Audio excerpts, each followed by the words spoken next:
How to create Weverse account.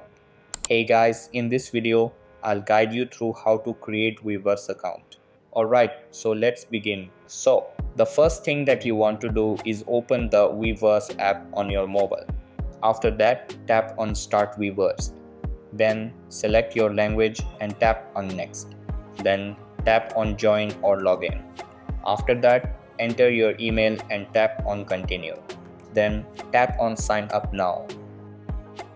After that, just create a new password and rewrite it in the below field as well and tap on Next. Then just pick or write a nickname for you and tap on Next. Now accept the terms and conditions and tap on Next. Now verify your email with the help of verification email sent to you.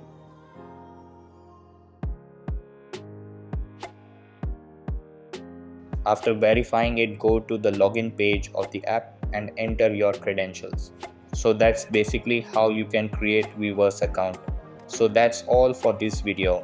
Consider subscribing if you find it helpful, and I'll see you in the next one. Thanks.